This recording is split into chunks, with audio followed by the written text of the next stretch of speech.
अब पांचवा सवाल आपको आया कि पीओ क्यू एक क्या है, रेखा है, इसमें जो है ओ आर लंब डाला गया और किरण ओपी और किरण ओ आर के बीच एक कोई दूसरा किरण ओ एस है, ठीक ना। तो कहता है कि सिद्ध करे कि आर ओ एस, ये कोण, ये आर ओ एस जो है, ठीक ना, किसका, क्यू ओ एस और पीओ एस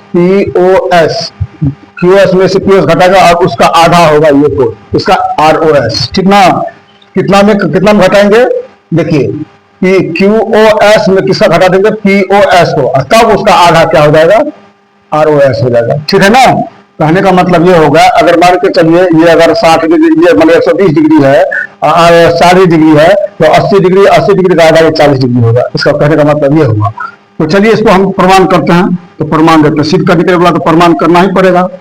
प्रमाणित करते हैं, कैसे होगा, तो देखिए कि आर ओ एस, क्या दिया, आर ओ एस, चूंकि angle R O S is equal to, R O S निकालेंगे, इसको इस परिप्रेक्ष्य में निकालते हैं कि Q O S, angle Q O S अब माइनस ये आर ओ या क्यू ओ आर, ये पूरे कोण में इस कोण को काट के निकाल देंगे तो आर ओ एस बचेगा ना, ये कोण, ये पूरे कोण में अगर इस कोण को काट के निकाल देते हैं तो क्या आर ओ एस बचेगा, तो चलो minus Q S, R O से जो क्यू ओ एस और minus Q O R, minus angle Q O R, इसको एक मान लेते हैं। फिर आर ओ एस को इस परिप्रेक्ष्य में निकाल के देखते हैं, angle R O S is equal to, अब पूरा पी ओ एस में, ये पूरे कोण में पी ओ एस में, पी ओ आर में पी ओ एस घटा देंगे तो आर ओ एस बचेगा। तो चलिए, तो एंगल पी ओ आर अब minus angle P O S, तभी आर ओ एस होता है। दोनों इस शर्त में आर ओ एस बराबर इतना होगा, चाहे इधर से लेते हैं चाहे इधर से लेते हैं। चूंकि ये 90 डिग्री है यहाँ पर, ठीक है, दिया गया, ये दोनों भी मिलाकर 90 डिग्री होगा ना, तो ये भी दोनों मिला के, ये दोनों को मिलाकर 90 डिग्री होगा, इसको ध्यान में रखिएगा, ठीक है। तो अब दोनों को अगर हम समीकरण 1 और समीकरण 2 को जोड़ लेते हैं तो कितना होगा, angle R O S plus angle R O S equal to angle Q O S minus angle Q O R plus angle P O R, इसको जोड़ते हैं तो कुछ नहीं, तो angle P O R minus angle P O S, ठीक है। तो चलिए आर ओ एस तो 2 एंगल आर ओ एस हो गया equal to angle Q O S और minus angle Q O R और plus angle P O R और minus angle P O S, टूट गया पोस्ट भी। अब चलो 2 angle R O S equal to Q O S, देखिए कितना है क्यू ओ एस, तो क्यू एस तो कुछ नहीं है, अभी तो रखना पड़ेगा, क्यू ओ एस और माइनस क्यू ओ आर कितना है, क्यू ओ आर 90 डिग्री दिया गया है तो 90 डिग्री लिख लेते हैं, और प्लस पी ओ आर देखिए कितना है, पी ओ आर ये भी 90 है तो इसका आधा इधर भी 90 डिग्री होगा, ये भी 90 डिग्री हो गया, ठीक ना, P O R minus angle P O S हो गया। अब देखिए माइनस और प्लस 90 कट गया, बचा कितना, 2 angle R O S, 2 angle R O S equal to Q O S equal to angle Q O S, देख रहे हैं, ठीक है, 2 R O S equal to Q O S और minus Q S minus P O S, ठीक है। तो चलिए एंगल आर ओ एस अगर ले लेते हैं equal to angle Q O S और minus angle P O S, और ये 2 है तो बटे बीच में 2 आ जाएगा, इसी को हम लिखते हैं angle R O S equal to 2 को अगर हम कॉमन लेते 1/2 हो जाएगा, इसी को पोस्ट में लिखते हैं एंगल क्यू ओ एस और minus angle P O S. बस यही प्रूव करना था, हो गया प्रूव। इसको ध्यान दीजिए, कोई बड़ी बात नहीं है, कंसेप्ट को दिमाग में बैठे, कोई बड़ी बात नहीं है, आप लोग कर सकते हैं, आराम से कर सकते हैं, ठीक है। इसको 5वां नंबर का भी सवाल, अब इस एक्सरसाइज में केवल एक सवाल बचा है, वो भी आपको बता देता हूं, ठीक है। तो चलिए अब अगले सवाल के लिए,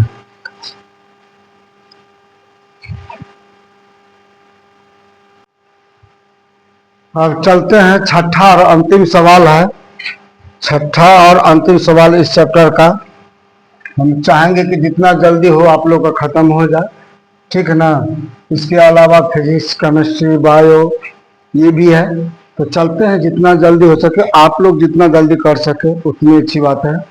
तो दिया गया है कि एक्स वाई, देखिए इसमें क्या है, एक्स वाई जेड एक त्रिकोण है जिसका माप 64 डिग्री है। ठीक है, एक्स वाई को पी बिंदु तक बढ़ा, एक्स वाई जो यहाँ तक आया, यहाँ से यहाँ मुड़ा था, तो एक्स वाई को पी बिंदु तक बढ़ाया गया।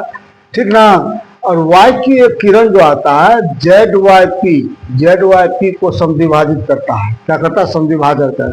तो कहता है एक्स वाई क्यू, ये पूरा कोण 64 डिग्री है, ये कोण जोड़ देंगे जो निकलेगा, तो ये कोण पता कितना है, एक्स वाई क्यू, यानी कि ये कोण कितना होगा ये निकालने के लिए बोला है। दूसरा बोला है क्यू वाई पी का परवर्ती कोण, यानी ये कोण जो भी निकलेगा 360 में घटा देंगे तो क्यू वाई पी का परवर्ती हो जाएगा। तो चलिए हल करते हैं, तो हल निकालते हैं, चलिए हल निकालते हैं। ठीक, अभी इस बीच वाला कोण को छोड़ देते हैं। चलिए X Y Z plus Z Y P, ये पूरा सीधा किया तो 180 डिग्री का होगा। तो चलिए हाँ, चूंकि angle X Y Z plus angle क्या है Z Y P, angle Z Y P इसका टू 180 डिग्री होगा। ठीक है, बेसिक जो थ्योरम होता है, बेसिक जो प्रमेय है, बेसिक प्रमेय के अनुसार यही होगा। तो चलिए एक्स वाई जेड और जेड वाई पी, तो X Y Z already 64 degree दिया गया है, और plus angle Z Y P equal to 180 degree. ठीक, तो angle Z Y P equal to 180, इधर प्लस में बराबर हो जाएगा तो माइनस में आएगा 64 डिग्री। तो angle Z Y P equal to कितना होगा, 10 में से 4 गया 6, और यहाँ कितना 7 में से 6 गया 1, और यहाँ कितना बचा 1 का 1 के बचा 116 डिग्री। अब जेड वाई पी कितना डिग्री निकला, 10 में से 4 गया 6 बचा, अब यहाँ पे 7 में से 6 गया 1 गया, 116 डिग्री। जेड वाई पी अब कितना हुआ, ये पूरा जेड वाई पी, ये पूरा कोण जो हो गया 116 डिग्री का हो गया। ठीक, अब जो वाई क्यू जो है 116 को आधा करता है, वाई क्यू किसको करता है 116 को आधा, चलिए इसको 1 मान लेते हैं। ठीक है, अब वाई क्यू 116 करते तो पी वाई या क्यू वाई पी और जेड वाई क्यू। अब चलते हैं, चूंकि एंगल जेड वाई पी, ठीक, अब plus angle Q Y P equal to इतना 116 डिग्री है।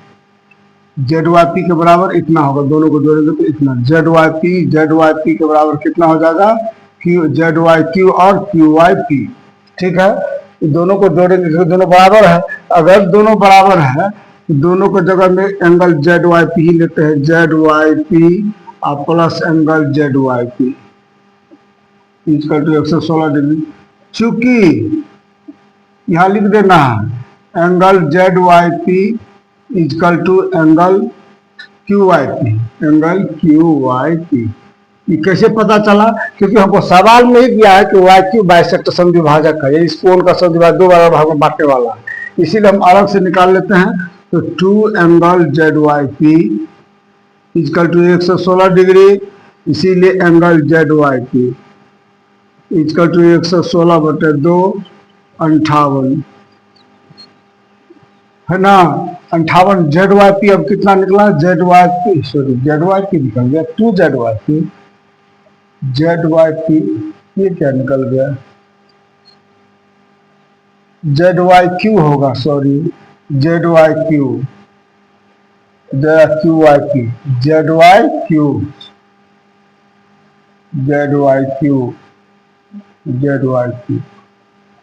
अब जेड वाई क्यू 58 डिग्री निकल गया। अब ये पर्सनल 58 डिग्री ये हो गया, और ये भी 58 डिग्री हो गया। ठीक है, तो चलिए, तो इसीलिए angle Z Y Q equal to 58 degree, इसको 2 मान लेते हैं। ठीक है, इसीलिए अब जो कोण है एक्स वाई क्यू, क्योंकि angle X Y Q equal to X Y Q जो निकालेंगे तो उसमें X Y Z plus Z Y Q होगा, तब दोनों कोण मिल करके एक्स वाई क्यू होगा। तो चलिए एक्स वाई जेड तो क्या होगा, angle X Y Z plus क्या हो जाएगा Z Y Q plus angle Z Y Q. ठीक, तो एक्स वाई तो 64 डिग्री पहले से ही दिया हुआ है और प्लस अभी हमको कितना निकला 58 डिग्री निकला जेड वाई क्यू बराबर। तो दोनों को जोड़ते हैं तो 8 से 12 के 2 हासिल 1 6 5 11 1 12 122 डिग्री। ये होगा पहला आंसर। ये जो हो गया पहला आंसर, ये जेड एक्स वाई क्यू बराबर एंगल एक्स वाई क्यू, ये पहला आंसर हो गया। दूसरा आंसर में कहता है क्यू वाई पी भी, ये भी 58 है। तो चलिए यहाँ लिखते हैं दूसरा वाला का एंगल क्यू वाई पी का परवर्ती कोण क्या हो जाएगा, परवर्ती कोण में बोले हैं 360 में घटा देना, जो जिस कोण का निकालना उसको घटा देना है। तो क्या होगा P Y Q Y P angle Q Y P. तो पता है 360 डिग्री अब माइनस क्यू वाई पी भी, ये भी 58 डिग्री घटा देते हैं। ठीक है, तो चलिए 10 में से 8 गया, 2 बच गया, अब यहाँ बच गया 5 में से 5 गया 0 हो गया, 3 पे 3 हो गया। तो इसीलिए क्यू वाई पी का परवर्ती कोण हो गया बराबर 302 डिग्री। दूसरा का आंसर यह हो गया। इसीलिए एक का आंसर क्या निकलेगा, एक का answer 122 angle X Y Q बराबर 122 डिग्री, और परवर्ती जो निकालना होगा परवर्ती कोण किसका, क्यू वाई पी का, वो हो जाएगा 302 डिग्री। यही दो ठो है, एक आंसर ये हुआ, दूसरा का आंसर ये हुआ, ये तो सही आंसर। ठीक है, ध्यान से देखिए, ध्यान से पढ़िए, बिना समय को जाया किए हुए इसको देखिए और ध्यान से पढ़िए। हम तो यही कहेंगे कि ध्यान से पढ़िए, बिना समय जाया। अगर अच्छा से पढ़िएगा तो मेरे ख्याल से ट्यूशन की कोई ज़रूरत नहीं। इसका बेसिक्स भी मैंने पहले वाले वीडियो में पढ़ाए हुए हैं, और फिर जरूरी आप लोग कमेंट कीजिएगा तो मैं फिर इसका बेसिक से शुरू करूँगा। ठीक है, अगर आप लोग समझते हैं तो बहुत अच्छी बात है। ठीक है, चलें, चैप्टर खत्म हुआ, अब नेक्स्ट चैप्टर में चलते हैं।